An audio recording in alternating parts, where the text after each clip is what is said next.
Hi, thank you. My name's Phil. I'm a solicitor who specialises in employment law. I work for Wild Law here based in Truro. I've worked for both employers and employees. I'm here to talk to you today about apprenticeships. Thank you very much for your time. First question, what is an apprenticeship? Well, it's a concept that was first developed in the Middle Ages. The essential idea being that a master craftsman could cheaply employ someone to assist with their work. In exchange, that apprentice would benefit from the experience of learning from the master craftsman, who were well placed to become one themselves. And that's how it continued for a great many centuries until the modern era. And the concept does continue in that style, although it's of dwindling importance for reasons we'll come on to, and that's as something known as a common law apprenticeship. However, the modern version, a modern statutory apprenticeship, is a fairly new beast. It's something that tends to involve on-the-job training with an employer, and there's also a classroom element with an education provider, typically a college, but it varies. They're normally for set period of times or until the apprentice achieves a particular level of qualification, following some kind of assessment of their work performance and academic elements of the course. Successfully completing a modern apprenticeship results in nationally recognised qualifications. And key legal and practical distinctions between common law apprenticeships and the modern statutory scheme, which we'll be exploring later on. Next slide. Apprentices under the common law, contracts of apprenticeship. As mentioned above, this type of apprenticeship was the only type that existed until the last 15 years or so. Save in a few particular circumstances, one being a training contract to become a solicitor, common law apprenticeships should not now generally be created in England and Wales. However, they do remain the default position in Scotland. The modern scheme that I'll be talking about later on does not exist in Scotland. It is just the old school common law apprenticeship. Apprentices who are partaking in a common law apprenticeship are deemed employees in law, and the Employment Rights Act 1996 specifically includes a contract of apprenticeship within the definition of employee, but they do have some enhanced rights as opposed to ordinary employees. One of the key differences between a common law apprenticeship and a modern statutory apprenticeship is that those enhanced rights do not apply to the latter situation. But the situation we're talking about now, common law apprenticeship, they do still apply to that. A contract of apprenticeship does not need to be in any particular form or even describe the arrangement as being apprenticeship discount.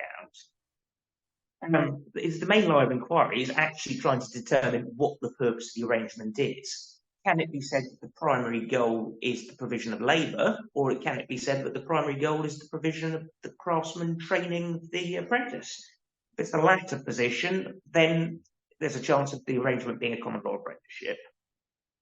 I mean, who actually provides any training is rather of secondary importance. The focus is just whether the training is the main rationale, raison d'etre, for the arrangement at all. To qualify as a contract of apprenticeship, there must be an objectively ascertainable event that marks the conclusion of the apprenticeship. Traditionally, an example would be when a master craftsman thinks the apprentice is sufficiently skilled, they can recommend admission to the relevant trade guild, but now it would generally be obtaining a particular qualification. Next slide.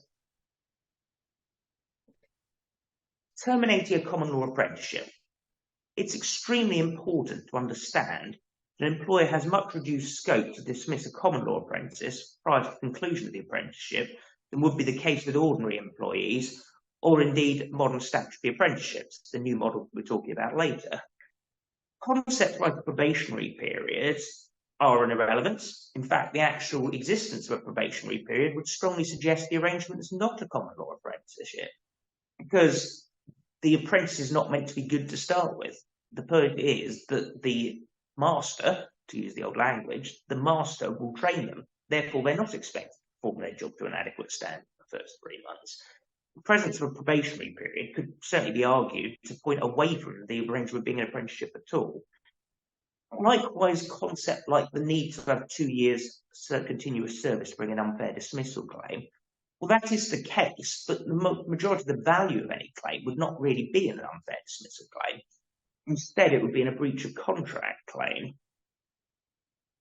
For an employer who's engaged, whether deliberately or accidentally, and actually often this would be a poor employer doesn't realise what they've done, but whether they've engaged in deliberately or accidentally as a common law apprentice, to terminate that arrangement ahead of conclusion is very difficult. The ordinary definition of redundancy, being that an employer has a diminishing requirement for employees to perform work of a particular kind, is not sufficient. Contract of apprenticeship could only be lawfully terminated if the entire business is closing or it's changing so fundamentally in nature that it's no longer possible to provide the originally envisaged training. If it's no longer commercially sensible for the master to provide for the apprentice, well, tough on the master. It's only if it's no longer possible that they can get out of completing the apprenticeship that way. Misconduct can provide grounds to terminate a common law apprenticeship early, but only in extreme circumstances. Conduct that likely would entail an employer to dismiss an ordinary employee for gross misconduct might well be insufficient to amount to conduct that can be used to terminate an apprenticeship. Case law dating back to the 19th century has consistently held that the apprentice's actions need to be so extreme as to render the apprentice untrainable. It might be possible to list in a contract of apprenticeship conduct which would justify dismissal. I mean, a disciplinary policy for any employer would often provide a non-exhaustive list of things that could be considered to be gross misconduct. This would be no different. You could set out in the apprenticeship agreement that certain conduct will warrant dismissal or disciplinary action, but just be aware that it will be judged to a higher standard, even if so. A higher standard would normally apply to an employee. Getting this wrong can be extremely costly. Firstly, the apprentices would be able to claim loss of earnings through to the intended conclusion date of the apprenticeship, and that could be several years in the future. Secondly, even beyond there, they would potentially be able to claim for further loss based on diminished future earnings, diminished as opposed to the level they would have received if they got the apprenticeship qualification. And potentially that's open-ended for quite a long way. It's not an academic issue here, it's potentially a very real issue. It was worth £25,000 in damages to an apprentice roof tiler, dismissed approximately halfway through apprenticeship in a 2016 case. In that situation, the employer made the apprentice redundant following a downturn at work, but as said previously, the conventional concept of redundancy is not sufficient to terminate lawfully a common law apprenticeship. On a related note, please note that the non-renewal of a fixed-term contract generally constitutes a dismissal for an ordinary employee, and one that they can challenge with an unfair dismissal claim if they have 2 years continuous service. The position of apprentice who completes their apprenticeship but then is not offered a substantive role by the employer is arguable either way. It would be difficult for the apprentice to frame